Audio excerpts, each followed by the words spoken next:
ಓಹೋ ಹೋ, ಇಂಥ ಹಣಕಾಸು ಮಂತ್ರಿ ಯಾವತ್ತೂ ಬಂದಿರಲಿಲ್ಲ, ಸುಸ್ತಾಗಲಿಲ್ಲ, ನೀರು ಕುಡಿಲಿಲ್ಲ, 3.5 ಗಂಟೆ ಓದಿದ್ರು ಅಂತೀವಿ. ನಿಜಲಿಂಗಪ್ಪನವ್ರ ಕಾಲದಲ್ಲಿ ಟಿ ಮರಿಯಪ್ಪನವರು ಅಂತ ನಿಮ್ಮ ಊರಿನವರು, ಕಾಲದಲ್ಲಿ ಗೋರ್ಪಡೆಯವರು ಅವರು ಈ ರಾಜ್ಯದಲ್ಲಿ ಆಗಿ ಹೋಗಿದ್ದಾರೆ. ಇಷ್ಟು ಈ ಹಣಕಾಸು ಸಚಿವನ ಬೇರೆಯವ್ರು ಮಾಡಿ ಮುಖ್ಯಮಂತ್ರಿಗೆ ಬೇಕಾಷ್ಟು ಕೆಲಸ ಇರುತ್ತೆ. ಹಾಗಾದರೆ ನಾನು ಬುದ್ಧಿವಂತ ಅಲ್ವಾ? ಅದು ನಾನು ನಿಮ್ಮ ಬುದ್ಧಿವಂತಿಕೆ ಪ್ರಶ್ನೆ ಮಾಡಲ್ಲ. ಮಂತ್ರಿಗಳು ಬೀದಿಲಿ ಹೋದ್ರೆ ಯಾರು ಹೊಡಿತಾರಪ್ಪ ನಿಮ್ಮನ್ನು? ಪಾಪ ನಮ್ಮ ಮಾದೇವಪ್ಪನವರು, ಯಾವ ಮಂತ್ರಿಗಳವರು, ಅವ್ರು ಹೇಳ್ತಾರೆ ಕಾನ್ಸ್ಟಿಟ್ಯೂಷನ್ ಅಂಬೇಡ್ಕರ್ ಏನು ಕತೆ. ಯುಗಾದಿಗಿಂತ ಮುಂಚೆ ಸ್ವಲ್ಪ ಹಿಂದಾರ ಸರಿ ಮೈಕಿ ಕರೆಕ್ಟ್ ಮಾತಾಡ. ಹಾಂ, ಯುಗಾದಿಗಿಂತ ಮುಂಚೆ ನಮ್ಮಲ್ಲಿ ಮರಿಗಿರಿ ಕುಯ್ತಾರೆ, ಅದು ಎಲ್ಲ ಹಿರಿಯರಿಗೆ ಎಡೆ ಇಕ್ತಾರೆ. ಅದಕ್ಕೆ ನಾವು ಹೋಗ್ಬೇಕಾಗಿರೋದ್ರಿಂದ ರಾತ್ರಿ ತಲುಪಬೇಕಲ್ಲಪ್ಪ ಅಲ್ಲಿಗೆ. ಹಾಗಾಗಿ ಅವ್ರಿಗೂ ಕೂಡ ವಂದನೆಗಳು. ಹಣಕಾಸು ಮಂತ್ರಿಗಳು ಆದಂಥ ಮುಖ್ಯಮಂತ್ರಿಗಳು ಸದನದಲ್ಲಿ ಮಂಡಿಸಿರ್ತಕ್ಕಂಥ 26-27 ಆಯವ್ಯಯನ ಖಂಡತುಂಡವಾಗಿ ವಿರೋಧಿಸ್ತೇನೆ. ನಾನು ಯಾಕೆ ವಿರೋಧಿಸ್ತೀನಿ ಅಂತಕ್ಕಂಥದ್ದು ಕೂಡ ಮುಂದೆ ಸದನಕ್ಕೆ ಹೇಳಬೇಕಾಗುತ್ತೆ. ಸುಮಾರು 3.5 ಗಂಟೆಗಳ ಕಾಲ ಓದಿದ್ದಾರೆ, ಆಯವ್ಯಯನ ಓದಿದ್ದಾರೆ. ಪಾಪ ಅವರು 3.5 ಗಂಟೆ ಓದಿದ್ದನ್ನ ಭಾಳ ಜನ ಪಾಪ ಅಪ್ರಿಷಿಯೇಟ್ ಮಾಡಿದ್ರು. ಓಹೋ ಹೋ, ಇಂಥ ಹಣಕಾಸು ಮಂತ್ರಿ ಯಾವತ್ತೂ ಬಂದಿರಲಿಲ್ಲ, ಏನ್ರಿ 3.5 ಗಂಟೆ ಒಂದು ಚೂರು ಬೆವರಲಿಲ್ಲ, ಸುಸ್ತಾಗಲಿಲ್ಲ, ನೀರು ಕುಡಿಲಿಲ್ಲ, 3.5 ಗಂಟೆ ಓದಿದ್ರು ಅಂತೀವಿ. ಏನಿತ್ತು ಅಲ್ಲಿ 3.5 ಗಂಟೆ ಓದುವಂಥದ್ದು? ಏನಿತ್ತು ಅಂತ? ಈ ರಾಜ್ಯದ ಶೋಷಿತ ಸಮುದಾಯಗಳ ವಿದ್ಯಾರ್ಥಿಗಳ ಆರೋಗ್ಯ ಇದೆಲ್ಲ ಎಂಥದ್ದು ಇಲ್ಲ. ಹಾಗಾಗಿ ಇದು ಒಂಥರ ಸುಮಾರು 182 ಪುಟಗಳು 3.5 ಗಂಟೆಗಳ ಕಾಲ ಓದಿದ್ದಷ್ಟೇ ಶಿವಾಯುಷ್. ಹಿಂದೆನೂ ಕೂಡ ಇದ್ದರು ಅರ್ಥ ಸಚಿವರುಗಳು. ನಿಜಲಿಂಗಪ್ಪನವ್ರ ಕಾಲದಲ್ಲಿ ಟಿ ಮರಿಯಪ್ಪನವರು ಅಂತ ನಿಮ್ಮ ಊರಿನವರು, ಟಿ ಮರಿಯಪ್ಪನವರು ನಾಗಮಂಗಲದವರು. ಓಹ್, ಎಂಥ ದೇವರಾಜರ ಕಾಲದಲ್ಲಿ ಗೋರ್ಪಡೆಯವರು. ಆನಂತರದಲ್ಲಿ ವೀರೇಂದ್ರ ಪಾಟೀಲ್ ಕಾಲದಲ್ಲಿ ರಾಜಶೇಖರ ಮೂರ್ತಿಯವರು, ಗುಂಡೂರಾಯರ ಕಾಲದಲ್ಲಿ ವೀರಪ್ಪ ಮೊಯ್ಲಿಯವರು. ಹಾಗಾಗಿ ಎಂತೆಂಥ ಹಣಕಾಸು ಸಚಿವರು ಈ ರಾಜ್ಯದಲ್ಲಿ ಆಗಿ ಹೋಗಿದ್ದಾರೆ. ಅವರೆಲ್ಲ ಒಂದು ರೂಪ ಕೊಟ್ಟಂಥವ್ರು. ಯಾಕೆಂದರೆ ಹಣಕಾಸು ಇಲಾಖೆ ಭಾಳ ಪ್ರಮುಖವಾದಂಥ ಇಲಾಖೆ ಒಂದು ಸರ್ಕಾರದಲ್ಲಿ. ನಾಡಿನ ಜನರ ಬದುಕನ್ನು, ಮಕ್ಕಳ ಶಿಕ್ಷಣವನ್ನು, ಜನರ ಆರೋಗ್ಯವನ್ನು, ನಮ್ಮ ಕೃಷಿಯನ್ನು ಎಲ್ಲವನ್ನೂ ಕೂಡ ಅದರಲ್ಲಿ ಅಳವಡಿಸಿ ಒಂದು ರೂಪ ಕೊಡುವಂಥದ್ದೇ ನಮ್ಮ ಆರ್ಥಿಕ ವ್ಯವಸ್ಥೆ. ಇದೇನಾಯಿತು, ಇಷ್ಟು ಓದಿದ್ರಲ್ಲ, ಇದೇನಪ್ಪ ಸುಮ್ಮನೆ ಹಳೇದನ್ನೇ ಓದೋದು, ಇಲ್ಲಿ ಇಟ್ಕೊಂಡು ಹಳೇದನ್ನೇ ಓದು. ಇಲ್ಲಿ ನೋಡಿ, ಉನ್ನತ ಶಿಕ್ಷಣ ಇದು ಹೋದ ಸಾರಿದು 25-26. ಉನ್ನತ ಶಿಕ್ಷಣ 2,500 ಕೋಟಿ ರೂಪಾಯಿ ಯೋಜನೆಯನ್ನು ಅನುಷ್ಠಾನಗೊಳಿಸುತ್ತಾ ಇದ್ದೀವಿ. ಎಲ್ಲಿಂದ? ಸೆಂಟರ್ ಆಫ್ ಎಕ್ಸಲೆನ್ಸ್ಗೆ ನಾವು ಸಂಶೋಧನಾ ಸಾಮರ್ಥ್ಯವನ್ನು ಹೆಚ್ಚಿಸಲು ನಾವು ಮಾಡ್ತಾ ಇದ್ದೀವಿ ಅಂತ.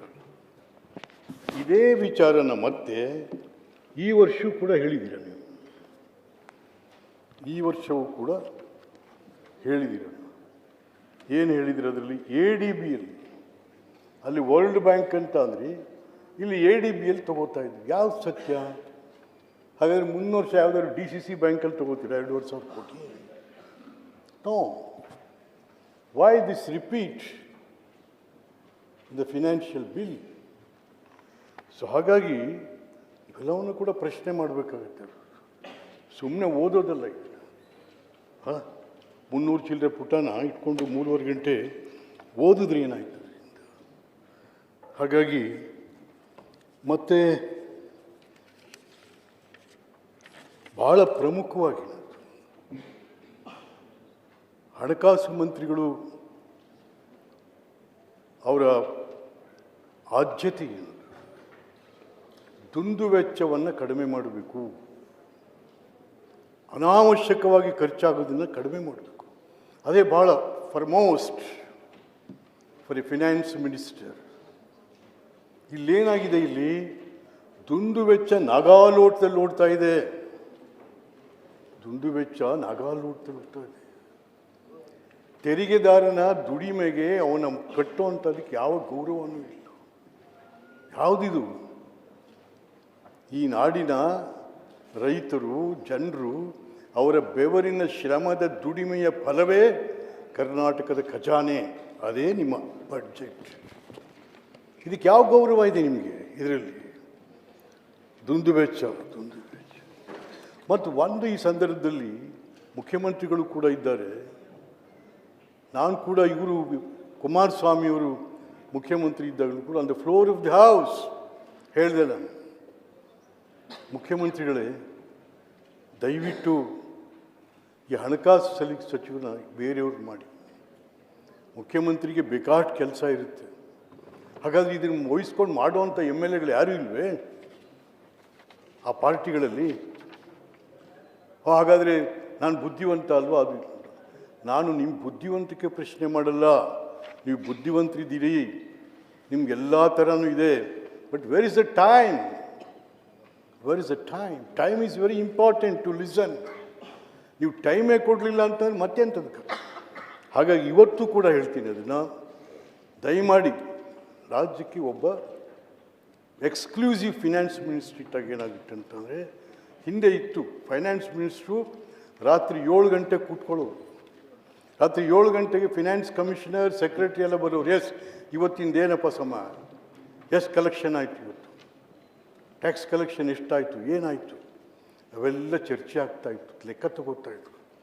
ಇವತ್ತು ಅದು ಯಾವುದು ಕೂಡ ಇಲ್ಲ, ಯಾವುದು ಕೂಡ ಇಲ್ಲ. ಹಾಗಾಗಿ ದುಂದು ವೆಚ್ಚ ನಾನು ಈ ಸಂದರ್ಭದಲ್ಲಿ ಯಾಕೆ ಅಂತಂದರೆ, ನಿಜ ಮೈಸೂರು ಟು ಬ್ಯಾಂಗ್ಳೂರು 120 ಕಿಲೋಮೀಟರ್. ಮುಖ್ಯಮಂತ್ರಿಗಳ ಎಸ್ಕಾರ್ಟ್ ಕಾರ್ಗಳೆಲ್ಲ ಹೊರಟು 1 ಗಂಟೆಯಲ್ಲಿ he can reach Mysuru from Bangalore. But ನೀವು ಪ್ರತಿ ಸಲನೂ ಕೂಡ ಸ್ಪೆಷಲ್ ಫ್ಲೈಟ್ ತಗೋತಾ ಇದ್ದೀರಿ. ಎಷ್ಟು ವೆಚ್ಚ ಅದಕ್ಕೆ? 6.5 ಲಕ್ಷ ರೂಪಾಯಿ ಮೈಸೂರು ಬ್ಯಾಂಗ್ಳೂರು ಹೋಗಿ ಬರ್ಬೇಕಾದ್ರೆ. So far the chief minister in his name, it was spent 38 crores. 38 crores. ಅಷ್ಟೆಲ್ಲ ಕೊಡೋ ಶಕ್ತಿ ಇರೋ ರಾಜ್ಯನ ನಾವು ತೆರಿಗೆಗೆ ಇದೇನ ನಾವು ಗೌರವ ಕೊಡ್ತಾ ಇರೋವಂಥದ್ದು. ಹಾಗಾಗಿ ಮಾಡಿ, ಸಮಯ ಬಂದಾಗ ಅರ್ಜೆಂಟಿದ್ದಾಗ ಹೋಗಲೇಬೇಕಾಗುತ್ತೆ. ನನಗೆ ಬೇಡ ಅಂತ ಹೇಳಲ್ಲ ಅವರು. ಆದರೂ ಕೂಡ ಇದು, ಮತ್ತು ಈವನ್ ಡೆಲ್ಲಿ ಕೂಡ ಮೀಟಿಂಗ್ಗಳಿಗೆ ಸ್ಪೆಷಲ್ ಫ್ಲೈಟಲ್ಲಿ ಹೋಗ್ತೀರಾ? ಇನ್ಫೋಸಿಸ್ ನಾರಾಯಣ ಸ್ವಾಮಿ, ಸುಧಾಮೂರ್ತಿ ಅಂತವ್ರು ಇಂಡಿಗೋನಲ್ಲಿ ಹೋಗ್ತಾರೆ. ಕೋಟ್ಯಾಧಿಪತಿಗಳು. ಬಟ್ ನಾವ್ಯಾಕೆ ಇದನ್ನು ಪ್ರಾಕ್ಟೀಸ್ ಮಾಡ್ಕೊಂಡಿದ್ದೀವಿ? Bangalore to Mysuru same special flight, Mysuru to Hunsur 40 kilometres, ಅಲ್ಲಿಗೂ special flight. What is this? ತೆರಿಗೆದಾರನ ಹಣ ಇಷ್ಟು ಸುಲಭವಾಗಿ ನಾವು ಖರ್ಚು ಮಾಡಿಬಿಡ್ತೀವಿ ಅಂತ ಅಂದರೆ, ಮತ್ತು ನಮ್ಮ ಕ್ಯಾಬಿನೆಟ್ ಮಿನಿಸ್ಟರ್ಸ್ ಕೂಡ ಇದ್ದೀವಿ ನಾವು 33 ಜನ +1. ಬಟ್ ಅವ್ರಿಗೂ ಅದೇ ತಿರಿ ಖರ್ಚುಗಳಾಗ್ತಾ ಇದ್ದಾವೆ. ಒಬ್ಬ ಮೀಡಿಯಾ ಮೆಂಬರ್ ಅವ್ರಿಗೆ 1 ಲಕ್ಷ ರೂಪಾಯಿ ಸಂಬಳ.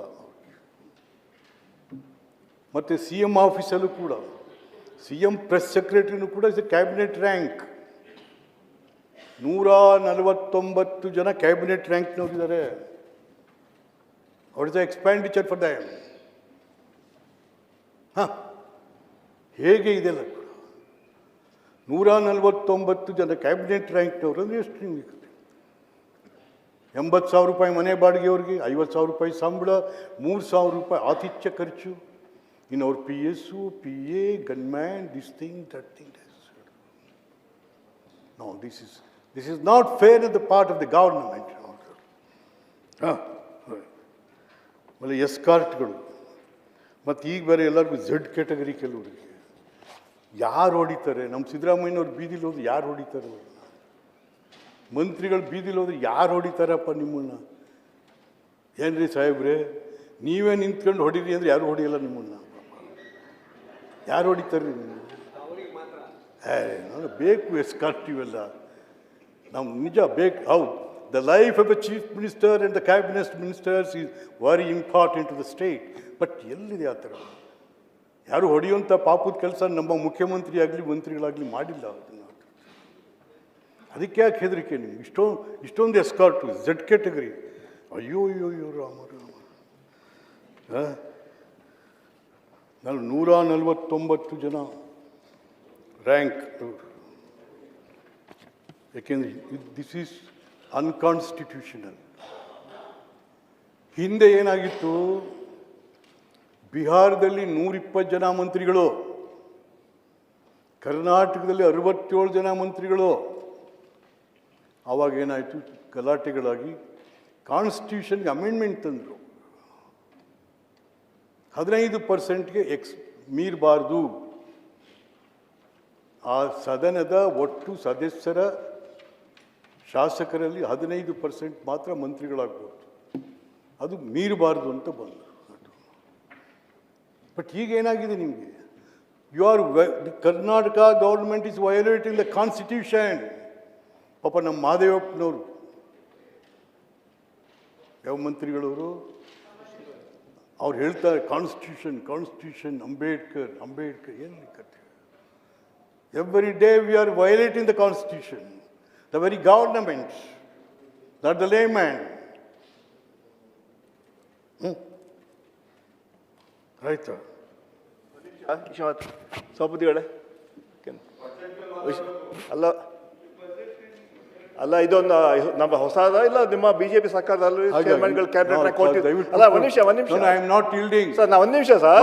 Salim, making charges we have to accept. ದಯವಿಟ್ಟು ಬಿಜೆಪಿ ನಿಮ್ಮ ಸರ್ಕಾರದಲ್ಲಿ ಇದು ಮಾಡಿರ್ಲಿಲ್ವಾ? ಇದು ಹೊಸದ ಇದು. ನೀವು ಆಮೇಲೆ ಹೇಳ್ಕೊಳ್ಳಿ. ಅಲ್ಲ ಕ್ಯಾಬಿನೆಟ್ ರ್ಯಾಂಕ್ ಕೊಟ್ಟಿರ್ಲಿಲ್ವಾ ಚೇರ್ಮನ್ಗಳಿಗೆ? Why this intervention? ಅಲ್ಲ ಕೊಟ್ಟಿರ್ಲಿಲ್ವಾ? No. See, this you are please the chief you are making a illa. All sadist. You are speaking like a sadist man. No, I am very sorry. You are lacking a sadist leader.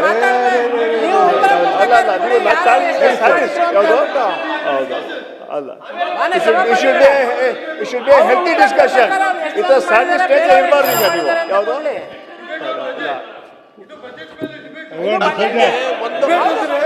ಒಂದೇ ಕಡೆ ಮಾತಾಡುದು, ನಾವು ನಿಮ್ಮ ಮಾತಾಡಿದ್ರೆ ಎಲ್ಲ ಕೇಳುವುದಲ್ಲ. ವಿಶ್ವನಾಥ್ ಅವರೇ, ಇಲ್ಲಿ ಇಷ್ಟು ಜನ ಮಂತ್ರಿಗಳು ಕೂತಿದ್ದಾರೆ, ಅದೆಲ್ಲ ಬಿಟ್ಟು ಯಾಕೆ ನೀವು ಬರೀ ರಹೀಂ ಖಾನ್ ಬಗ್ಗೆ ಮಾತಾಡಿದ್ರಿ? ಅಯ್ಯೋ, ಅದು ಇನ್ಫ್ಲೂಯೆನ್ಸ್ ನಿಮ್ಗೂ ಆಗ್ಬಿಡ್ತಾ? ಬಿಜೆಪಿ ಇನ್ಫ್ಲೂಯೆನ್ಸ್ ನಿಮ್ಗೂ ಆಗ್ಬಿಡ್ತಾ?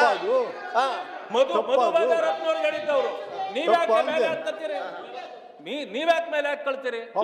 ನಮ್ಮ ಪರವಾಗಿ ಸಲ ಹೇಳಿದ್ರು ಸರ್, ಅವ್ರೆಲ್ಲರಿಗೂ ಹೇಳಿದ್ರು. ಅಲ್ಲ ಸೆಕ್ಯೂರಿಟಿ ಬಗ್ಗೆ ಮಾತಾಡಿದ್ರಿ. ಸೆಕ್ಯೂರಿಟಿ ಕೊಡೋದು ಯಾರು? Z-Pack ಸೆಕ್ಯೂರಿಟಿ ಯಾರು ಕೊಡ್ತಾರೆ? As per the required for chief minister ಕೊಡ್ತಾರೆ. ಅದಕ್ಕೆ ಏನ್ ತೊಂದ್ರೆ ನಿಮ್ಗೆ? ಇದು ಹೊಸದ ಮುಖ್ಯಮಂತ್ರಿ ಕೊಟ್ಟಿರೋ ಸೆಕ್ಯೂರಿಟಿ. ಏನ್ ಮಾತಾಡ್ತೀರಾ? You are talking a sadist leader. Definitely ನಾನು ಹೇಳ್ಬೇಕು. ಸಲೀಂ ಪ್ಲೀಸ್, ಕೇಂದ್ರ ಸರ್ಕಾರ ಏನ್ ಮಾಡ್ತು, ಎಷ್ಟು ಸಾಲ ಮಾಡ್ತು ಅಂತ ಕೇಳೋಕೆ MP ಗಳಿದಾರಲ್ಲಿ. ಈ ರಾಜ್ಯದಲ್ಲಿ 40 ಜನ MP ಗಳಿದ್ದಾರೆ. 28 ಇದರಲ್ಲಿದ್ದಾರೆ, 12 ಮೇಲಿದ್ದಾರೆ, ಕೆಳಗಡೆ ಇದ್ದಾರೆ. 40 ಜನ ಅವ್ರು ಕೇಳ್ತಾರೆ. ನಾವು ಮಾತಾಡ್ತಾ ಇರೋದು ಈ ರಾಜ್ಯದ ವಿಚಾರ, ಈ ರಾಜ್ಯದ ಲೆಕ್ಕಾಚಾರ, ಈ ರಾಜ್ಯದ ಆಯವ್ಯಯ, ಈ ರಾಜ್ಯದ ರೈತ, ಈ ರಾಜ್ಯದ ಜನ, ಅದು ಮಾತಾಡ್ತಾ ಇದ್ದೀವಿ ಸ್ವಾಮಿ. ಸುಮ್ಮನೆ ನೀವು ಅಲ್ಲೆಲ್ಲೋ ಕೈ ತೋರಿಸಿದ್ರೆ ನಾವು that's not good. That's not good. ನೀವು ಮುಖ್ಯಮಂತ್ರಿ ಸೆಕ್ಯೂರಿಟಿ ಬಗ್ಗೆ ಮಾತಾಡಿದ್ರಿ, ಟೀಕೆ ಮಾಡಿದ್ರಿ. ನಥಿಂಗ್ ಬಟ್ ಸ್ಟ್ಯಾಟಿಸ್ಟಿಕ್ ಈ ಕೇರಳದಲ್ಲಿ ವಾಸ್ತವಾಂಶ- ವಾಟ್ ಇಸ್ ದಟ್ ಹೊಸ ಅದೇ- ಸಂಪ್ರದಾಯ ಮುಂಚೆ ಅದೇ- ಕೊಡ್ತಾ ಇರ್ಲಿಲ್ವಾ? ಕೂತ್ಕೊಳ್ಳಿ ಯಡಿಯೂರಪ್ಪನ ಅಪ್ಪ, ಕೊಟ್ಟಿರ್ಲಿಲ್ವಾ? Please. ಅಲ್ಲ ಯಡಿಯೂರಪ್ಪನ ಕೊಟ್ಟಿರ್ಲಿಲ್ವಾ ಸೆಕ್ಯೂರಿಟಿ? ಯಡಿಯೂರಪ್ಪನ ಪ್ರೆಸಿಡೆಂಟ್ ಹೋಗ್ತಾ ಇರ್ಲಿಲ್ವಾ? ಅಲ್ಲ ಇಲ್ಲ ಸಲೀಂ ಅವರೇ, ಟ್ರೈಂಗ್ ಟು ಸೇ ದಟ್ ಎಲ್ಲ ನಾವೇ ತಪ್ಪು ಮಾಡಿದ್ವಿ. ಹೆಚ್ಚಿನ ವಿಡಿಯೋಗಳಿಗೆ ಪ್ರತಿಧ್ವನಿ ಯೂಟ್ಯೂಬ್ ಚಾನೆಲ್ ಸಬ್ಸ್ಕ್ರೈಬ್ ಮಾಡಿ, ಬೆಲ್ ಐಕಾನ್ ಕ್ಲಿಕ್ ಮಾಡಿ.